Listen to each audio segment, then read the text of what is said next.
graça. A minha é maior.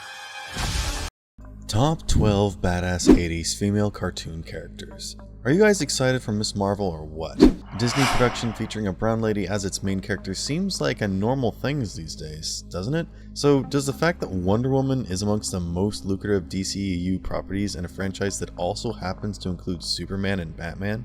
Society has seen a drastic shift towards equality in all aspects in the past decade or so, with many superhero characters proudly waving the LGBTQ+ flag, including the most recent version of Superman, who happens to also be bisexual, especially around pink kryptonite.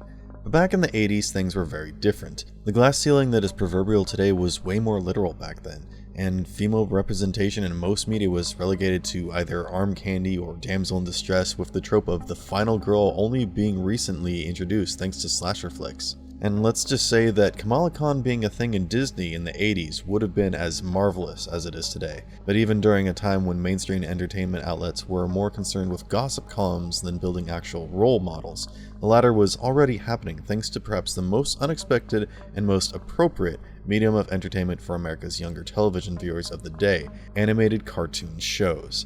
As a piece of pure fiction being created for a rather captive audience, cartoons became a great outlet for female representation at the time when they needed it the most, and none embodies the term badass more than this dynamic dozen. From intergalactic cyberspace cops to sultry yet stealthy secret agents, these 12 women showed us that they can kick butt and take names just as easy as their male counterparts, if not better.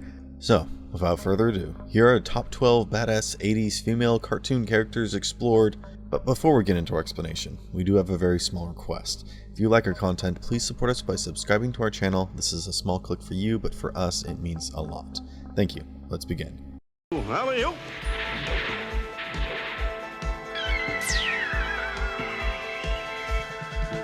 Steelheart, Silverhawks.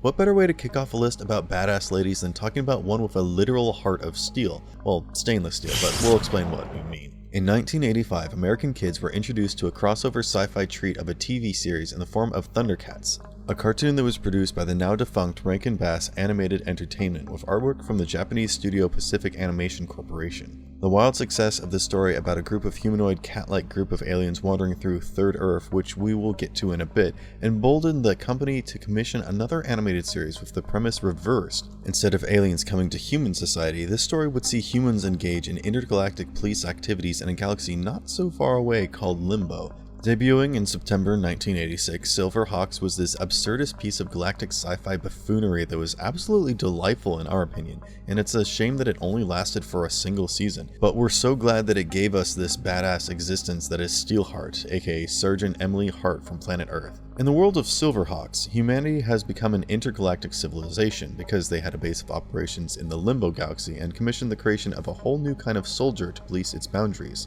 These soldiers? You guessed it, the Silverhawks. Part human, part machine, and 100% one of the coolest characters in cartoon history, simply based on their design. There are only 5 Silverhawks in the Limbo Galaxy under the aegis of Commander Stargazer, and despite not being the squad leader, Steelheart is the axis around which her team rotates. How awesome can she possibly be, we hear you ask? Well, the rules of space work a little differently in the Limbo Galaxy. While you can breathe freely in the open vacuum of void, which is the kind of nuanced detailing today's cartoons lack, you do need a mechanically enhanced body just to enter it. The procedure is dangerous, and only high-ranking military officials are allowed to go through with it. Sergeant Emily Hart and her twin brother Will were amongst the ones chosen for the project, but their augmentation procedure hit an unexpected snag when their doctors got to their hearts, so they simply replaced them with hearts made of literal stainless steel. Details. But yes, this alone makes Steelheart one of the most badass characters in existence, period. But that's not all, folks. She's the brains of the entire Silverhawks operation, representing the brains of the fraternal twin combo. After observing Commander Stargazer's pet bird weapon Tallyhawk, Steelheart and Steelwill got to work on creating similar companions for their entire team. It was the former's efforts that got the project to work out as smoothly as it did, and for the rest of the series, Stronghold serves as her bird weapon. Steelheart also shares a psychic link with her brother, much like the one Cyclops has with Jean Grey. This telepathic link might just be their greatest asset as a team, because it has allowed the twins to save each other's butts from Monstar's mob many a time. Also, despite calling her the brains of the operation, make no mistake, Steelheart was one heavy hitter. In one of the episodes, her brother is struggling to defeat Mumbo Jumbo, one of the series' antagonist Monstar's minions. Mumbo Jumbo is the Minotaur if he was a Decepticon, so you can see why Steel Will was having trouble. On the flip side, Steelheart made short work of the gangling beast, so there goes your argument for her being a one-dimensional character. Although Silverhawks never quite reached the same mainstream success as ThunderCats, it did give us one of the most badass female space rangers in the history of sci-fi, and we'll take that gladly. And speaking of ThunderCats... Like me? I'm too fast to get caught by this place. Cheetara, ThunderCats. I am a woman, you hold no mystery for me. That has to be either the cheesiest or most accurate piece of dialogue to come out of a female cartoon character's mouth, or both. But such is the mind-speaking, street-speeding Cheetara, the first and for a time only female member of the Thundarian contingent that landed on Third Planet and came to be known as ThunderCats. For nearly 4 years, Cheetara bedazzled young boys and girls alike with her super speed, battle smarts, and a look that can only be described as the predecessor to the furrydom tradition. Google that at your own risk. But having said that, Cheetara is not just the only one. There is eye candy for Lion-O and Tigra, and later Panther in the comics. She's actually kind of like the glue that keeps the team together. Before their arrival on Third Earth, Cheetara was one of the warriors holding off the mutant assault on the vessel they were using to travel to a hospitable planet. She put up a brave fight and managed to wake up Lion-O from cryosleep despite the objections of Snarf, gaining her trademark staff in the process. This thing could transform from a baton to a bow in an instant and suited her fast-paced attack style perfectly. After fending off that attack and arriving on Third Earth, Cheetara becomes an integral part of the ThunderCats' effort to build a new home and keep it safe. She's often the voice of reason when things get a bit macho up in the cat's lair, and is kind of the linchpin of the whole thing thanks to her superpower. As you might have guessed, most ThunderCats are inspired by their real-life counterparts. Cheetara is inspired by cheetahs, hence her ability to take a casual jog at 120 miles per hour, but she also has something called a sixth sense, which allows her to get visions of the past and the future. This ability manifests itself involuntary at first, and she gains mastery of it as she realizes that the more she uses it, the more it drains her, being capable of putting her out of commission for weeks potentially. She calls it a curse, and rightly so in our opinion, but it does become integral to the plot, most notably when Lion-O witnesses the death of Bengali. Despite being cursed with precognition, Cheetara is a frontline soldier through and through and has often led the charge against mutants and the evil Mumra directly. Her speed is such that when Tigra entered a mysterious cave of doom and started aging so fast he would have died if no one had got him out of there, Cheetara was able to finish the job without aging a second. During Lion-O's anointment trials, Cheetara had him beat, but a chance intervention by the mutants and a dirt path reminiscent of the one made infamous by 300 and his pure determination to win allowed the future lord of the ThunderCats to prevail. Cheetara is, simply put, a pure inspiration, and we cannot wait to see Milla Jovovich play her in a live-action capacity, hopefully sometime soon. I shall not disappoint your noble destro! The Baroness, G.I. Joe. Calm down, Falcon and the Winter Soldier fans. This is a powerful Baroness, yes, but the one that you're thinking of is a Contessa, which is an entirely different rank of nobility. We don't have time to get into that, not when Baroness isn't even this character's official name. That would be Anastasia Sisrovna, aka Anastasia de Cobre. If you're looking for a badass femme fatale that knew what she was about and carried herself accordingly, it doesn't get better than the Baroness. Born the daughter of a pair of rich Europeans, we don't know which country specifically, a young Anastasia showed great promise, but also seemed to be a walking sign that said, available for radicalism 24/7. Her studies into economics and politics could have helped make America a better place if she'd managed to find a way to break through the red tape that reinforced the glass ceiling that existed above her head.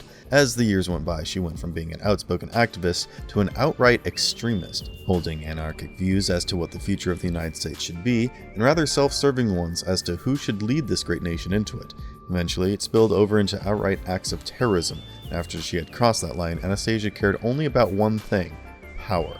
Well, two things, power and destro on occasion. She was believed to have been trained in the arts of cryptography, psychological warfare, and the manufacture of biochemical weapons at a super-secret intelligence agency's facility, which is believed to have ties to the Warsaw Pact. When we see her first in the stories of G.I. Joe, she is already pretty much at the top of the food chain of the Joe's worst enemies, the Cobras. She rose through the ranks using her wits, wiles, and perhaps some seduction to become the lieutenant of the feared Cobra commander, but often worked at usurping his position, which made her a constant threat to not just her enemies, but her allies as well. As a character, Anastasia is filled with contradictions. She is romantic at heart but dresses it up with cynicism. She is one of the most calculating and ruthless minds in the entire world, but can be blind to certain things that are right in front of her. These flaws, combined with her general badassery, make the Baroness one of the most layered female cartoon characters in the history of animated television. Her bespectacled look, combined with the combat gear that has the cobra symbol emblazoned upon it, has become iconic, and Anastasia herself remains one of the most compelling and conniving enigmas that we've ever come across, which is proven by the fact that she was the first character that crossed over from the G.I. Joe comics to the animated series. I wish you the best of luck, He-Man, because you're going to need it! Evil-Lyn, He-Man and the Masters of the Universe. I mean, her most recent incarnation is voiced by none other than Jaye, so you know that this woman is one that you should not mess with. Also, to any Evelyns watching this video, please know that this isn't personal. We love you, appreciate you, and value your likes, so please don't hesitate to drop them on this here video. Oh, and don't forget to subscribe to us as well. Thanks, Evelyns. That being said, Evil-Lyn has the epitome of a fierce and independent femme fatale who gives no F's and takes orders from no one. Though she does love to play pretend with the GIF legend Skeletor in every incarnation of her character, we would love to talk about her origin story, but somehow this evil lady has a background more convoluted than Hawkman's, and that is saying something. Originally, she was launched as a diametric opposite of the Teela figurines by Mattel to capitalize on the fact that their evil masters lacked the requisite lady members that He-Man's gang had.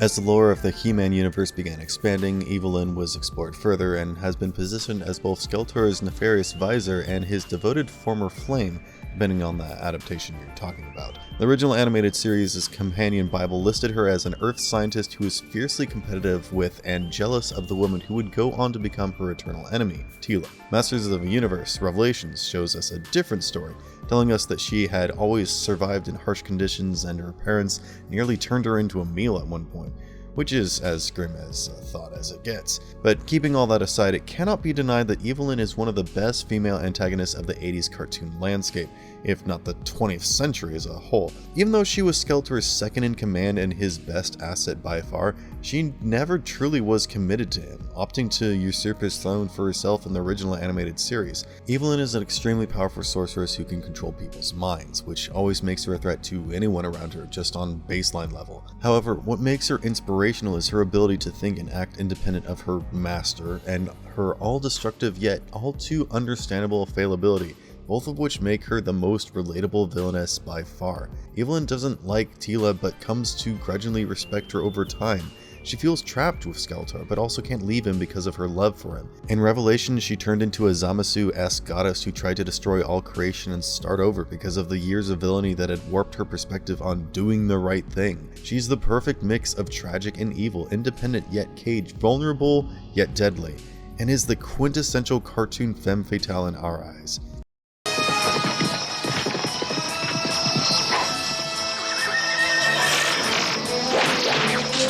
Princess Ariel, Thundarr the Barbarian. Nope, not the one that was in My Little Mermaid, though the Princess Ariel is a whole different class of 80s badass, if we do say so ourselves. No, we're talking about the one we meet at the beginning of the 80s, not towards its tail end. Thundarr the Barbarian was an admittedly ahead of its time creation. In this world, which is timestamp 3994 by the way, humanity has experienced a catastrophe that has left them locked in an oxymoronic state of civilization development. In 1994, somehow an entire planet passed in between Earth and the Moon, shattering the latter in the process and sending the world in a post-apocalyptic version of the Middle Ages, essentially. Think Mad Max, but with sorcerers and ridiculously well-designed futuristic homages to current American cities. In this new Earth, humanity had progressed but also regressed. Magic became the main source of power, replacing science, but as a result, mankind fell back into a primitive system of civilization with kingdoms replacing governments. That is an awful lot of thought put into a story for children. Who could have created such an artistic juggernaut? Check notes. Of course, Jack Kirby is involved. Though Kirby's contribution was strictly restricted to production design, his influence is felt throughout the series, and nowhere is felt more than with Princess Ariel, the brave, defiant sorceress who risked her life to rescue an enslaved barbarian and lion-human hybrid warrior. Ariel is the literal embodiment of the phrase, "I told you so," and we cannot stop standing her for that.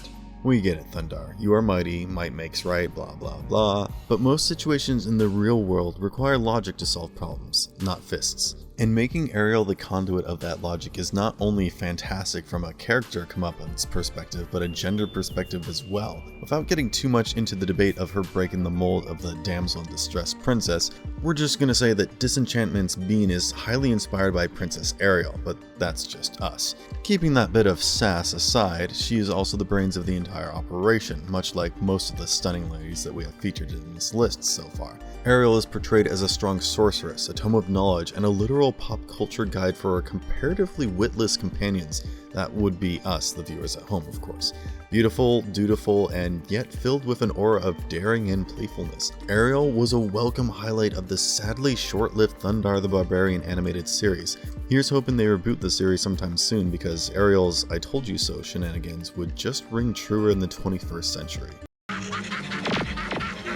Fluid, it's going to fire! Throw the last grenade, quick! Sorry, this one's... Lady Jaye, G.I. Joe, the real American hero. Staff Sergeant E6 Alison R. Hart Burnett, better known for her codename Lady Jaye, is one of the rarer characters that translates from an animated existence into the pages of a comic book.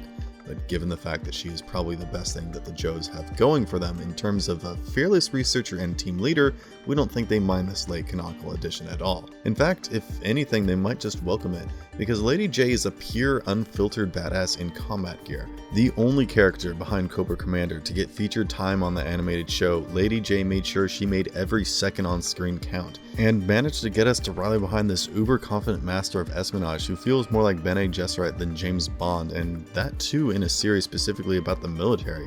That isn't to say that she hasn't trained hard for this.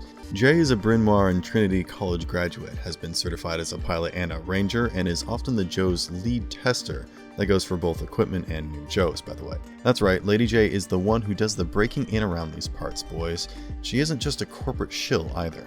She fights like she has a chip on her shoulder, and that chip might just be the size of a boulder because she's a demon in the field. Her weapon of choice is a javelin that comes with various fittings for various purposes. Think Kate Bishop, but instead of archery, she picks up an Olympic-class javelin throwing. And you better believe that Lady Jaye didn't forget her trick javelins back at home either. Her introduction to the animated series has to be one of the coolest for any cartoon character, period. She took down 6 Cobra gliders and the commander herself with 2 freaking javelins.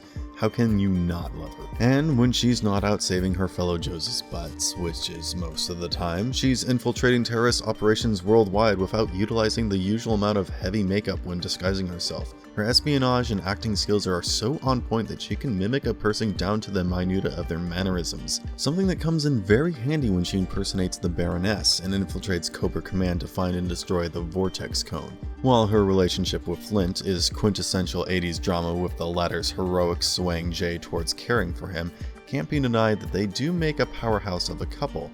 Lady Jaye is one of those few characters for whom life seems to be made, and yet she insists on kicking butt and taking names personally, which is exactly why we love her so much.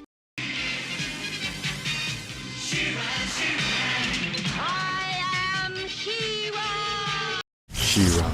She-Ra, Princess of Power. Okay, now we're getting into true badass icon territory. Say hello to She-Ra, the infinitely cooler, stronger, and more compelling twin sister of He-Man, and the woman who should have become the mistress of the universe. We don't care what anyone else thinks.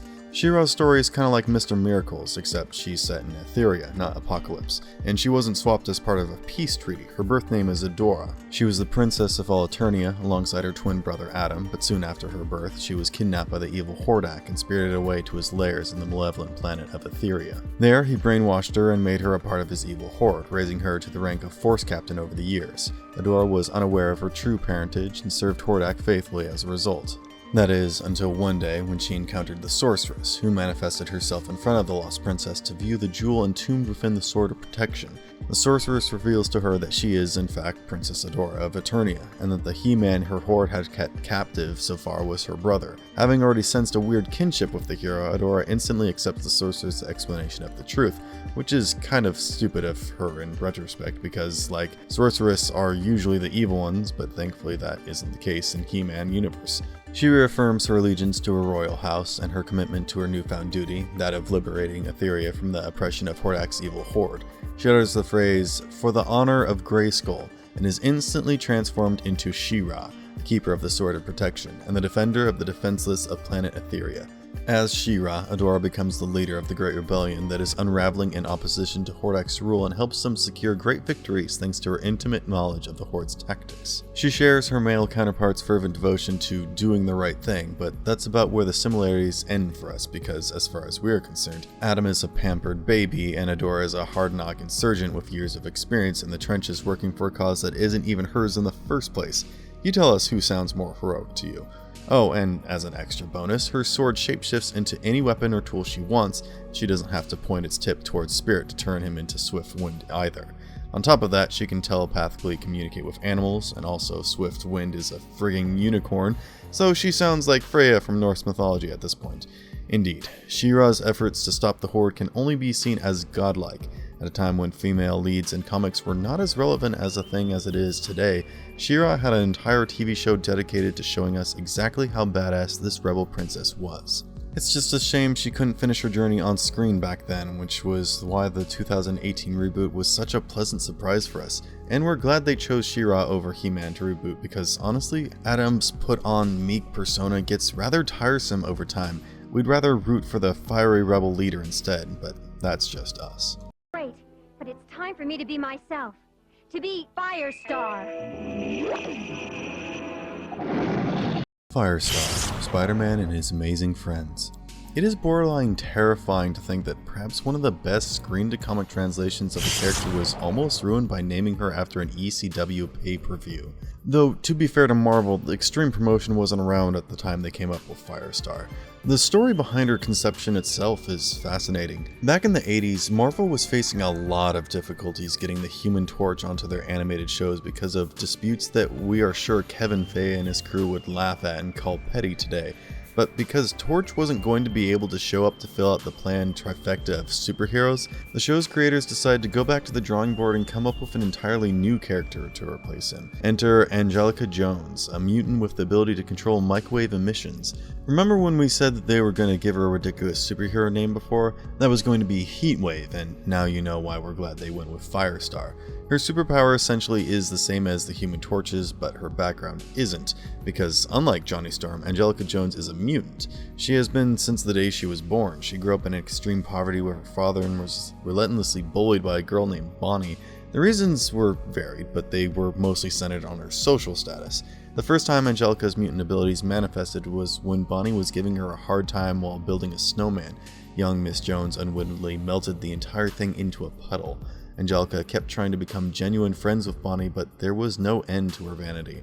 This other time they were playing with a dollhouse and Bonnie triggered Angelica to the point she melted the entire dollhouse. This is around the time the latter figured out that she had superpowers and got to work on learning how to use them. Other than that one sprinkler accident, which was rather reminiscent of that prom scene with Carrie, Angelica had managed to figure out pretty much the full extent of her powers by the time Charles Xavier tracked her down and invited her to his school. After spending a few years training, learning, and fighting with the X-Men, Angelica was sent to college in New York alongside Bobby Drake, aka Iceman, which is where they met Peter Parker and discovered he was Spider-Man and began teaming up as Spider-Man and His Amazing Friends. Despite her fiery superpowers, Angelica was often the voice of reason in the trio, being more level-headed of the three. Firestar's oxymoronic relationship and chemistry with Iceman made for an entertaining watch, and the fact that these three teenagers had a full-blown Rick Sanchez situation going on in Aunt May's home has to be one of the coolest things we've seen. Firestar might have been intended as a replacement, but she came into her own thanks to the show, to the extent that she was absorbed into the mainstream X-Men continuity, albeit with a different backstory. Her penchant to verbally dress down her opponents while simultaneously managing two of the most combustible young adults we've seen on screen is commendable, to say the least. Firestar is still fondly remembered as one of the inherently cooler original cartoon characters, and we're hoping she shows up somewhere whenever Marvel drops X-Men 97. I fought the forces of Snake Mountain. Did you think I couldn't defend against your attack? That attack is called a hug, Teela. Teela, He-Man and the Masters of the Universe. Kinda ironic to see two female characters from He-Man and the Masters of the Universe end up on the same list, isn't it? Well, three if you count his sister, but we digress. We've already raved about the evil sorceress and the twin sister. Now, let's come to the main reason why He-Man and the Masters of the Universe is still remembered so fondly, and that's Teela. Okay, yes, He-Man is iconic, but Teela is right up there with him, keeping pace if not outpacing him. There are a bunch of origin stories for her as well that range from cloning to being brought to Eternia as a captive, but the one we're going to explore is the classic tale of Teela from the animated series. The story goes a little something like this. Master-at-Arms for the ruling family of Eternia saved the mystical bird called Zor from the clutches of the evil merman a long time before Adam grabbed the Sword of Power. As thanks, Zor allowed him to ascend to the top of the nest, where he came across a being of enormous power and import, the daughter of the mythic sorceress of Castle Grayskull, whose name was, you guessed it, Teela. Turns out Zor was the OG sorceress in disguise, and she wanted Master-at-Arms to do her a solid and raise her daughter as his own for her safety and well-being. You know, one of those promise me, Ned type of scenarios, and so he does. He raises Teela as his daughter, and she becomes one of the bravest warriors in all of Eternia, rising to the position of captain of the Royal Guard. Bold, beautiful, and sometimes brash, Teela served Adam's family faithfully and was ever at the side of He-Man. Though for someone who knew both men intimately, it's confounding that she never puts two and two together, at least in the timeline of the original series anyway. Eventually, Teela figures out her true identity and even takes up her rightful place as the all-powerful sorceress for a brief period. In the recent Masters of the Universe Revelation series, Teela has fully come into herself as the sorceress and is the only reason that Eternia even exists. If she hadn't talked Evil-Lyn out of her plans to commit universal genocide, who knows where He-Man and his friends would have been today. Teela is the unsung axis around whom the He-Man universe rotates, and if you've seen any footage from the show, you'd know that she has more than earned her reputation as a total badass. Anyone who can smartmouth their prince into shame without fear of their own lives counts as a badass in our books, at least. Watch me give Vanessa a flip-flop. Aura, on! Gloria Baker, M.A.S.K. If you combine the absolute car-crashing mayhem that is the Transformers franchise and mash it up with the G.I. Joes and take away all semblance of a backstory from the entire equation, you'll get this rather oddly successful little slice of 80s animated perfection that is M.A.S.K. Short for a Mobile Armored Strike Command. Rather iconic that the title of the last episode before the series was cancelled was Cliffhanger, but we'd like to think that that was deliberate. But yes, getting back to the point. M.A.S.K. is an elite strike force that is comprised of human beings who can basically transform their vehicles into semi-Autobots and use cool masks with different abilities to fight a terrorist organization called Venom. Now, you'd think that an organization that is focused on combating vehicular-based terrorism with its own medicine would hire better drivers, but the entire M.A.S.K. squad is a bunch of guys who can only be defined as misfits. We got architects, lumberjacks, rock musicians, history teachers, you name it, it's a free-for-all. And to top it all off, all of them are men. Well, all of them except Gloria Baker. Champion race car driver and black belt in Kung Fu, although the latter could be up for a debate. Based on her credentials alone, it looks like Gloria is the only one who is actually appropriate for the team. And when you see her in action, you will agree with us instantly. Gloria is the only girl on the team, so you already know that she's the toughest out of the entire lot. She's also the proud owner of two rather sweet vehicular weapons. The first is Shark, a white Porsche 928 that can transform into a submarine. Her second car is somehow even more ridiculous. Dubbed Stiletto, it is a beautiful Lamborghini Countach that can transform into a helicopter and allow her to make a quick getaway or strike with the element of surprise. Even her mass-based powers were outrageous. Her first mass collider was capable of producing a shield that could absorb energy, while her second mass, New Collider, could project a clone of her body that would be very, very useful in an infiltration mission now that we think about it. Gloria already stands out in a group of badasses being the only female there. The fact that she's also the best at fulfilling their core job description, which is thwarting terrorists via car-based violence, is what makes her such a memorable character. If you haven't heard of this animated series before, trust us. Drop everything, go watch it, and then come back and rave here in the comments section. We'll be sure to reply as soon as we can.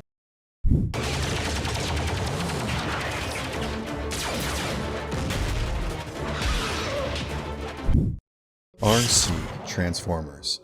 Man, is Arcee just the coolest Autobot or what? We're just going to focus on the character that was shown to us during the original Transformers cartoon and ignore all the events that came before/after it.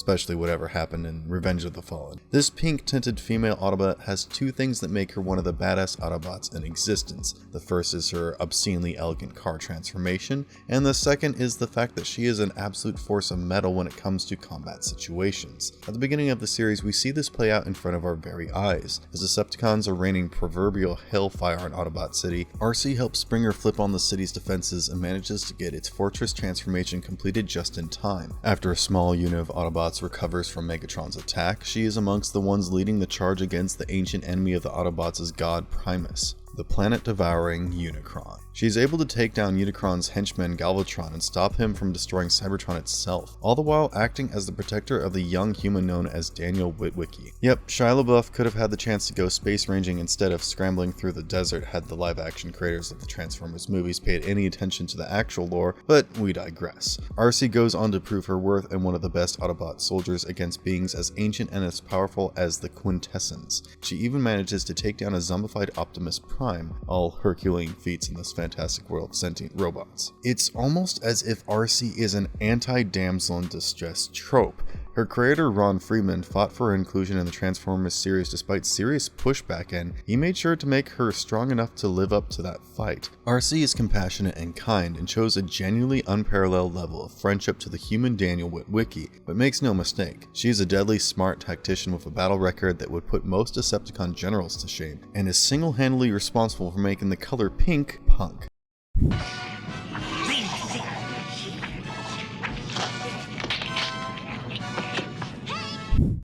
Diane.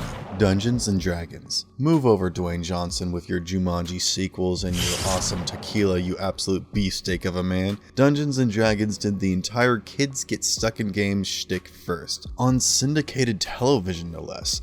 And they did it in a way better way than you guys did with your safari-themed adventure rides. I mean, how can Jumanji measure up to a show that almost got cancelled because their good guys contemplated offing the big bad? There's simply no comparison. But putting that aside, the Dungeons and Dragons animated series was a thing of beauty for the children who partook in that role-playing game. We picture a 20-year-old Stephen Colbert eagerly awaiting to watch the cartoon show based on the board game that he has admitted was essentially his childhood every week with bated breath. And if we know anything about the world's greatest conservative, it's that he would have been the greatest supporter of Diana the Acrobat. So if you've seen any Jumanji film, you basically know how the story goes. A group of naive children enter a dark adventure ride themed after the board game Dungeons and Dragons and miraculously end up inside the game's realm. There they encounter the Dungeon Master and are bequeathed weapons and character roles that suit them best so that they may survive the trials of this realm. Though Hank is clearly positioned as the group's leader, we'd argue that the one who actually leads them is Diana. And she doesn't do it with her words, though. She has a very, very charismatic personality. At 14 years old, Diana was an Olympic-level athlete in the real world, which makes her an unstoppable physical beast in the realm of Dungeons and Dragons.